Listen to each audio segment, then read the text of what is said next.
Hi everyone, welcome to my channel. ತಮ್ಮೆಲ್ಲರಿಗೂ ನಮ್ಮ ಚಾನಲ್ಗೆ ಸ್ವಾಗತ ಕೋರುತ್ತಾ ಇವತ್ತಿನ ವಿಡಿಯೋದಲ್ಲಿ ತಮ್ಮೊಂದಿಗೆ ಇನ್ನೇನು ಕೆಲವೇ ದಿನಗಳಲ್ಲಿ ಅಂದರೆ ದಿನಾಂಕ 1ನೇ ಮಾರ್ಚ್ 2026ರಂದು ಇಲ್ಲಿ ವಿವಿಧ ಮೊರಾರ್ಜಿ ವಸತಿ ಶಾಲೆಗಳ ಪ್ರವೇಶ ಪರೀಕ್ಷೆ ನಡೆಯುತ್ತದೆ. ಅದಕ್ಕೋಸ್ಕರ ತಮಗೆ ಈ ಹಿಂದೆ ನಡೆದಂತಹ ಅಂದರೆ 2020ನೇ ಶೈಕ್ಷಣಿಕ ಸಾಲಿನಲ್ಲಿ ನಡೆದಂತಹ ಮೊರಾರ್ಜಿ ಮಾದರಿ ಅಥವಾ ಮೊರಾರ್ಜಿ ಪ್ರಶ್ನೆ ಪತ್ರಿಕೆಯನ್ನು ತಮ್ಮೊಂದಿಗೆ ಇವತ್ತು ಶೇರ್ ಮಾಡ್ಕೊಳ್ತಾ ಇದ್ದೀನಿ.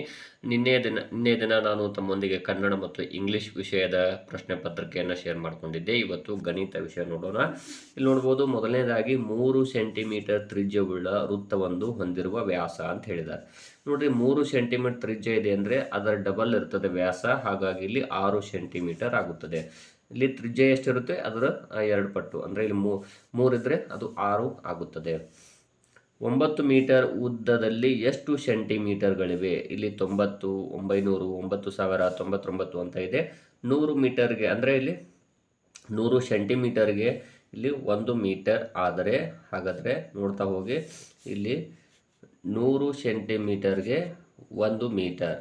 ಹಾಗಾದರೆ 9 ಮೀಟರ್ಗೆ ಎಷ್ಟಾಗುತ್ತೆ? 9 × 100 ನೋಡ್ತಾ ಹೋದರೆ ಇಲ್ಲಿ 900 ಆಗುತ್ತದೆ. ಸೊ ಇಲ್ಲಿ ಬಿ ಆಪ್ಷನ್ ಆಗುತ್ತದೆ.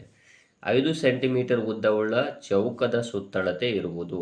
ನೋಡ್ರಿ, ಒಂದು ಚೌಕ ಅಂದಾಗ ಎಲ್ಲ ಬಾಹುಗಳು ಸಮ ಇರ್ತಾವೆ. ಸೊ ಅಲ್ಲಿ 5ಕ್ಕೆ ನಾವು 4ರಿಂದ ಗುಣಾಕಾರ ಮಾಡಿದರೆ 5 4 20 ಸೆಂಟಿಮೀಟರ್. ಸೊ ಇಲ್ಲಿ ಬಿ ಆಪ್ಷನ್ ಆಗುತ್ತದೆ. 20ರಿಂದ 30ರ ನಡುವೆ ಇರುವ ಅವಿಭಾಜ್ಯ ಸಂಖ್ಯೆಗಳು.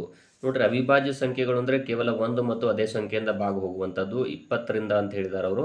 20 ಇಲ್ಲ, 21 ಇಲ್ಲ, 22 ಇಲ್ಲ, 23 ಇದೆ, 24 ಇಲ್ಲ, 25, 26 ಇಲ್ಲ, 27 ಇಲ್ಲ, 28 ಇಲ್ಲ, 29. ಸೊ 30 ಕೂಡ ಇಲ್ಲ. ಹಾಗಾಗಿ ಇಲ್ಲಿ ಬಿ ಆಪ್ಷನ್ ಆಗುತ್ತದೆ. ಕೆಳಗಿನ ಆಕೃತಿಯಲ್ಲಿ ತೋರಿಸಿರುವ ಬಿಂದುಗಳ ಸಂಖ್ಯೆ ನೆನೆಸ್ತಾ ಹೋಗಿ 4, 4, 8, 4, 12, 4, 16. ಸೊ ಇಲ್ಲಿ ಎ ಆಪ್ಷನ್ ಆಗುತ್ತದೆ. 1ರಿಂದ 50ರವರೆಗೆ ಎಷ್ಟು ವರ್ಗ ಸಂಖ್ಯೆಗಳಿವೆ? ವರ್ಗ ಸಂಖ್ಯೆಗಳು ಅಂದರೆ ನಿಮಗೆ ಗೊತ್ತಿದೆ, ನಾನು ಹೇಳಿದ್ದೀನಿ ಈ ಹಿಂದಿನ ವಿಡಿಯೋಗಳಲ್ಲಿ. ಇಲ್ಲಿ ನೋಡ್ತಾ ಹೋಗಿ, ಈಗ ಇಲ್ಲಿ 2, ಅದೇ ರೀತಿಯಾಗಿ 4 ಮತ್ತು ಇಲ್ಲಿ 9. 4 ಅಂದರೆ 2 2 ಬರುತ್ತೆ. 9 ಅಂದರೆ 3 3 9, 4 4 16, 5 5 25, ಅದೇ ರೀತಿಯಾಗಿ 6 6 36, 7 7 49. ಸೊ 1 2 3 4 5 6. ಸೊ ಹಾಗಾಗಿ ಇಲ್ಲಿ 6 ವರ್ಗ ಸಂಖ್ಯೆಗಳಿವೆ. 12 ಗಂಟೆಗಳುಳ್ಳ ಗಡಿಯಾರದ ಪ್ರಕಾರ 14 ಗಂಟೆ ಎಂದರೇನು? ನೋಡ್ರಿ, ಇಲ್ಲಿ 14ಕ್ಕೆ ಯಾವ ರೀತಿ ಇರುತ್ತೆ ಅಂದ್ರೆ ಅದು 14ರಲ್ಲಿ -12 ಮಾಡಿದರೆ ಇಲ್ಲಿ ಎಷ್ಟು ಉಳಿತದೆ? 2 ಉಳಿತದೆ. ಅದನ್ನು PM ಅಲ್ಲಿ ಇಡಬೇಕು. ಸೊ ಇಲ್ಲಿ 2 PM ಆಗುತ್ತದೆ. ಇಲ್ಲಿ 1.67 ಇದನ್ನು ಭಿನ್ನರಾಶಿ ರೂಪದಲ್ಲಿ ಬರೆದಾಗ ನೋಡ್ರಿ, ಪಾಯಿಂಟನ್ನು ತೆಗೆದುಬಿಡೋನು. ಇಲ್ಲಿ 167 ಆಗುತ್ತೆ. ನೋಡ್ಬೋದು, ಓದೋಣ ಅದನ್ನು. ಇಲ್ಲಿ 1ರ ಪಕ್ಕದಲ್ಲಿ ಬಿಂದು ಇದೆ. ಬಿಂದು, ದಶಾಂಶ, ಶತಾಂಶ 100 ಬರುತ್ತೆ. 100ನೇ 167. ಸೊ ಇಲ್ಲಿ ಬಿ ಆಪ್ಷನ್ ಆಗುತ್ತದೆ. ಒಂದು ಅಧಿಕ ವರ್ಷದಲ್ಲಿ ಎಷ್ಟು ದಿನಗಳಿವೆ? 365, 367, 366, 364 ಅಂತಿದ್ದಾರೆ. 366. ಇಲ್ಲಿ ಒಟ್ಟಾರೆಯಾಗಿ ಕೊಟ್ಟಿರುವಂಥದ್ದು ಉಳಿದ ಭಾಗ ಅಂತ ಹೇಳಿದ್ದಾರೆ. ಉಳಿದ ಭಾಗವು ಟೋಟಲಿ 5, ಹಾಗಾಗಿ ಇಲ್ಲಿ 8ನೇ 5 ಆಗುತ್ತದೆ. ಸೊ ಇಲ್ಲಿ ಬಿ ಆಪ್ಷನ್. 4ರ ಅಪವರ್ತನಗಳು. 4 ಯಾವ್ಯಾವ ಸಂಖ್ಯೆಯಿಂದ ಭಾಗ ಆಗುತ್ತೆ? 1 2 ಮತ್ತು 4. ಸೊ ಇಲ್ಲಿ ಡಿ ಆಪ್ಷನ್ ಆಗುತ್ತದೆ. ಇಲ್ಲಿ 9ನೇ 2 = 63ನೇ x ಅಂತ ಹೇಳಿದ್ದಾರೆ. ಇದರಲ್ಲಿ ಎಕ್ಸ್ನ ಬೆಲೆ ಕಂಡುಹಿಡಿಯರೆಂದರೆ ನಾವು ಓರೆ ಗುಣಾಕಾರ ಮಾಡಬೇಕು. ಇಲ್ಲಿ 9 × x 9x = 2 × 63. ಈಗ ನೇರವಾಗಿ ಏನು ಮಾಡ್ಬೇಕು? ನಾವು ಇಲ್ಲಿ ಎಕ್ಸ್ದ ಬೆಲೆ ಕಂಡುಹಿಡಬೇಕಾಗುತ್ತೆ. ದೇರ್ಫೋರ್ ನೋಡ್ಬೋದು, ಇಲ್ಲಿ x = ಇಲ್ಲಿ 9 ಕೆಳಗಡೆ ಬರುತ್ತೆ. ಇಲ್ಲಿ 2 × 63. ಇಲ್ಲಿ 9 1 9, 9 7 63. ಸೊ ಇಲ್ಲಿ 2 7 14. ಇಲ್ಲಿ ಆನ್ಸರು 14 ಬರುತ್ತದೆ.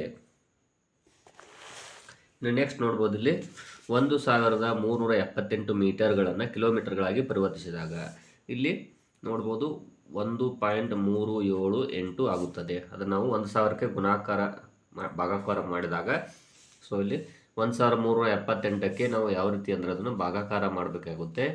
ಈ ರೀತಿ ಆನ್ಸರ್ ಇಷ್ಟು ಬರುತ್ತೆ, 1.378 ಕಿಲೋಮೀಟರ್. ಸೊ ಇಲ್ಲಿ ಡಿ ಆಪ್ಷನ್ ಆಗುತ್ತದೆ. 10 ವಾಯು 80 ಆದರೆ ವಾಯುವಿನ ಬೆಲೆ ಎಷ್ಟು? ನೋಡಿ, ಅದನ್ನು ಯಾವ ರೀತಿ ಮಾಡಬೇಕು ಅಂದರೆ y = ಹಚ್ಕೊಳ್ಳೋಣ ಡೈರೆಕ್ಟಾಗಿ 80 ಮೇಲೆ ಇರುತ್ತೆ, 10 ಕೆಳಗೆ, 10 ಅಂದರೆ 10 ಎಂಟ್ಲೆ. ಸೊ ಇಲ್ಲಿ ಆನ್ಸರ್ 8. 40ರ ಸಂಖ್ಯೆಯನ್ನು ರೋಮನ್ ಅಕ್ಷರದಲ್ಲಿ ಬರೆದಾಗ ಇಲ್ಲಿ C ಅಂದರೆ 100, LX ಅಂದರೆ 60, XL ಅಂದರೆ ಎಷ್ಟು ಅಂದರೆ 40. ಸೊ ಇಲ್ಲಿ C ಆಪ್ಷನ್ ಆಗುತ್ತದೆ. 4378ರಲ್ಲಿ 3ರ ಮುಖಬೆಲೆ ಮತ್ತು ಸ್ಥಾನಬೆಲೆ. ಮುಖಬೆಲೆ ಅಂದರೆ 3 ಇರುತ್ತೆ. ಇಲ್ಲಿ ಸ್ಥಾನಬೆಲೆ ಅಂದರೆ ನೋಡ್ಬೋದು, ಬಿಡಿ 10 100 300. ಸೊ 3 ಮತ್ತು 300 ಇಲ್ಲಿ ಎ ಆಪ್ಷನ್ ಆಗುತ್ತದೆ. 4 ಪೆನ್ಸಿಲುಗಳ ಒಟ್ಟು ಬೆಲೆ 16 ರೂಪಾಯಿ. ಆದರೆ ಒಂದು ಪೆನ್ಸಿಲ್ ಬೆಲೆ ಎಷ್ಟು? 16ಕ್ಕೆ 4ರಲ್ಲಿ ಭಾಗಾಕಾರ ಮಾಡಬೇಕು. 4 ಅಂದರೆ 4 4 ಆನ್ಸರು 4 ರೂಪಾಯಿ. ಆಯತ ಗಣದಲ್ಲಿರುವ ಕೋಣಗಳ ಸಂಖ್ಯೆ ಅಂತಿದ್ದಾರೆ. ಅದು ಆಯತ ಗಣದ ಅಲ್ಲಿ ಏನು ಬರ್ತಾವೆ ಅಂದರೆ ಅಂಚುಗಳು ಅನ್ಕೋಬೇಕು. ಇಲ್ಲಿ ಈ ರೀತಿ ನಾವು ಒಂದು ಆಯತ ಗಣವನ್ನು ಹಾಕೊಂಡಾಗ ತಮಗೆ ಪೇರಾಗಿ ತೋರಿಸ್ತಾ ಇದ್ದೀನಿ. ಇಲ್ಲಿ ಒಟ್ಟಾರೆಯಾಗಿ ಬರುವಂಥವು ನೋಡ್ತಾ ಹೋದಾಗ 12 ಬರ್ತಾವೆ. ಯಾವ ರೀತಿ ಅಂದರೆ ನೋಡ್ಬೋದು, ಇಲ್ಲಿ 1 2 3 4 5 6 7 8 9 10 11 12. ಸೊ ಇಲ್ಲಿ ಟೋಟಲಿ 12 ಇದಾವೆ. ಹಾಗಾಗಿ ಇಲ್ಲಿ ಡಿ ಆಪ್ಷನ್ ಆಗುತ್ತದೆ. ಇನ್ನು ವಿಜ್ಞಾನ ವಿಷಯ ನೋಡೋಣ. ಇದು ಸಸ್ಯಜನ್ಯ ನಾರಿನ ವಿಧವಲ್ಲ. ಸೆಣಬು, ಹತ್ತಿ, ರೇಷ್ಮೆ ಯಾವುದೂ ಅಲ್ಲ ಅಂತ ಇದೆ. ಇಲ್ಲಿ ರೇಷ್ಮೆ ಆಗಿದೆ, ಏಕೆಂದರೆ ಇದು ಪ್ರಾಣಿಜನ್ಯ ನಾರಿನ ವಿಧ. ದ್ವಿದಳ ಸಸ್ಯಗಳು ಎಲೆಗಳು ಈ ವಿಧದ ವಿನ್ಯಾಸ ಹೊಂದಿರುತ್ತವೆ. ನೇರ, ಸಮಾಂತರ, ಜಾಲಿಕ, ಮೇಲಿನಗಳೆಲ್ಲವೂ ಅಂತ ಇದೆ. ಇಲ್ಲಿ ಜಾಲಿಕ ಸ್ಥಿತಿ.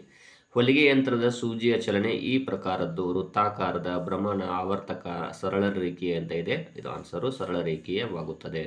ವಾಯುಮಂಡಲದಲ್ಲಿರುವ ಎರಡನೇ ಗರಿಷ್ಠ ಸಂಯೋಜಿತ ಅನಿಲವೇ ಸಾರಜನಕ, ಆಮ್ಲಜನಕ, ಇಂಗಾಲ ಡೈಆಕ್ಸೈಡ್, ಆರ್ಗನ್ ಅಂತಿದೆ.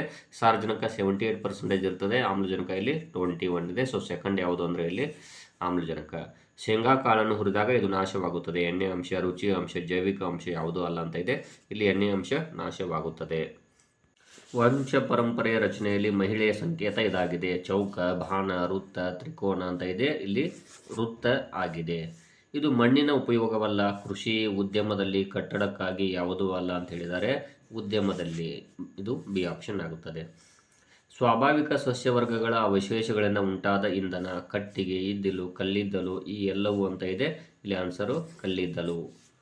ಪ್ಲಾಸ್ಟಿಕ್ನಿಂದಾಗುವ ಹಾನಿ ತಪ್ಪಿಸಲು ಈ ಕ್ರಮ ಅಗತ್ಯ. ಸುಡುವುದು, ನದಿಯಲ್ಲಿ ಎಸೆಯುವುದು, ಪುನರ್ಬಳಕೆ ಮಾಡುವುದು, ಹೂಳುವುದು ಅಂತ ಇದೆ. ಇದು ಪುನರ್ಬಳಕೆ ಮಾಡುವುದು. ಜಲಚರಗಳು ಉಸಿರಾಟಕ್ಕೆ ಇದನ್ನು ಬಳಸುತ್ತವೆ. ಆಮ್ಲಜನಕ ಆಧಾರಿತ ಇಂಧನ, ದ್ರವೀಯ ಆಮ್ಲಜನಕ, ವಾಯುಗುಳ್ಳೆಗಳು ಯಾವುದೂ ಅಲ್ಲ ಅಂತ ಇದೆ. ಇಲ್ಲಿ ದ್ರವೀಯ ಆಮ್ಲಜನಕ. ಕೃತಕ ಚಿನ್ನವು ಈ ಪರಿಸ್ಥಿತಿಯಲ್ಲಿ ತನ್ನ ಹೊಳಪನ್ನು ಕಳೆದುಕೊಳ್ಳುತ್ತದೆ. ಶಾಖವನ್ನು ಹೆಚ್ಚಿಸಿದಾಗ, ತಂಪುಗೊಳಿಸಿದಾಗ, ತುಂಡುಗೊಳಿಸಿದಾಗ, ಮೇಲಿನಗಳೆಲ್ಲವೂ ಅಂತ ಇದೆ. ಇಲ್ಲಿ ಶಾಖವನ್ನು ಹೆಚ್ಚಿಸಿದಾಗ ಕೃತಕ ಚಿನ್ನ ತನ್ನ ಪರಿಸ್ಥಿತಿಯಲ್ಲಿ ತನ್ನ ಹೊಳಪನ್ನು ಕಳೆದುಕೊಳ್ಳುತ್ತದೆ. ಇನ್ನು ಉದ್ದದ SI ಅಳತೆ ಮಾನ. ಇಲ್ಲಿ ಅಂತಾರಾಷ್ಟ್ರೀಯ ಏಕಮಾನ ಯಾವುದು ಉದ್ದದ್ದು ಅಂದರೆ ಸೆಂಟಿಮೀಟರ್, ಅಡಿ, ಮೀಟರ್, ಯಾರ್ಡ್ ಅಂತ ಇದೆ. ಇಲ್ಲಿ ಮೀಟರ್ ಆಗಿದೆ. ಸಸ್ಯಗಳ ಉಸಿರಾಟ ಕ್ರಿಯೆಗೆ ಇದು ಆಧಾರವಾಗಿದೆ. ಪತ್ರರಂಧ್ರಗಳು, ಬೇರು ಟೋಪಿ, ಕಾಂಡರಂಧ್ರ, ಟೊಂಗೆಗಳು ಅಂತ ಇದೆ. ಇಲ್ಲಿ ಪತ್ರರಂಧ್ರಗಳು. ಇದರಿಂದ ನಾವು ರಬ್ಬರನ್ನು ಪಡೆಯುತ್ತೇವೆ. ಕಾರ್ಖಾನೆಗಳಿಂದ, ಮರಗಳಿಂದ, ಪ್ರಾಣಿಗಳಿಂದ, ಕೀಟಗಳಿಂದ ಅಂತಿದೆ. ಇಲ್ಲಿ ಮರಗಳಿಂದ. ಇದು ನೀರಾವರಿ ಬೆಳೆ ಆಗಿರುವುದಿಲ್ಲ. ಟೊಮೆಟೊ, ಗೋಧಿ, ಮೆಕ್ಕೆಜೋಳ, ಅಕ್ಕಿ ಅಂತ ಇದೆ. ಇದರಲ್ಲಿ ಆನ್ಸರ್ ಯಾವುದು ಅಂದರೆ ಟೊಮೆಟೊ ಆಗಿದೆ. ಪ್ರಾಣಿ ಪ್ರಪಂಚದಲ್ಲಿ ಅತಿ ಹೆಚ್ಚು ಸಂಖ್ಯೆಯಲ್ಲಿರುವ ಜೀವಿ ಸಂಕುಲಗಳು ಯಾವುದು? ಹಾವುಗಳು, ಕೀಟಗಳು, ಪಕ್ಷಿಗಳು, ಮೀನುಗಳು ಅಂತ ಇದೆ. ಇದರಲ್ಲಿ ಕೀಟಗಳು ಆಗಿದೆ ಆನ್ಸರ್. ವಾಂತಿ ಬೇನೆಯಿಂದ ಉಂಟಾಗಬಹುದಾದ ತೊಂದರೆ ಯಾವುದು? ಇಲ್ಲಿ ಜಲೀಕರಣ, ಪುನರ್ಜಲೀಕರಣ, ನಿರ್ಜಲೀಕರಣ ಯಾವುದೂ ಅಲ್ಲ ಅಂತ ಇದೆ. ಆನ್ಸರು ಇಲ್ಲಿ ನಿರ್ಜಲೀಕರಣ ಆಗಿದೆ. ನೀರಿನ ಶುದ್ಧೀಕರಣಕ್ಕೆ ಬಳಸುವ ರಾಸಾಯನಿಕವೇ ಫ್ಲೋರಿನ್, ಅಯೋಡಿನ್, ಕ್ಲೋರಿನ್, ಬೋರಾನ್ ಅಂತ ಇದೆ. ಇಲ್ಲಿ ಆನ್ಸರ್ ಕ್ಲೋರಿನ್ ಆಗಿದೆ. ನೆಕ್ಸ್ಟು ಹೃದಯ ಬಡಿತ ತಿಳಿಯಲು ಬಳಸುವ ಉಪಕರಣವೇ? ಇಲ್ಲಿ ನೋಡ್ಬೋದು ಪೆರಿಸ್ಕೋಪ್, ಕ್ಯಾಲಿಡೋಸ್ಕೋಪ್, ಇಲ್ಲಿ ಸೊನೋಗ್ರಾಫ್, ಸ್ಟೆಥೋಸ್ಕೋಪ್ ಅಂತ ಇದೆ. ಇಲ್ಲಿ ಸ್ಟೆಥೋಸ್ಕೋಪ್. ಭಾರತದ ಪ್ರಧಾನ ಸಾರಿಗೆ ಮಾಧ್ಯಮವೇ ರೈಲು, ದೋಣಿ, ವಿಮಾನ, ರಸ್ತೆ ಅಂತ ಇದೆ. ಇಲ್ಲಿ ರೈಲು ಆಗಿದೆ. ಇವು ವಿಜ್ಞಾನ ವಿಷಯದ ಪ್ರಶ್ನೆಗಳು ಆಗಿವೆ.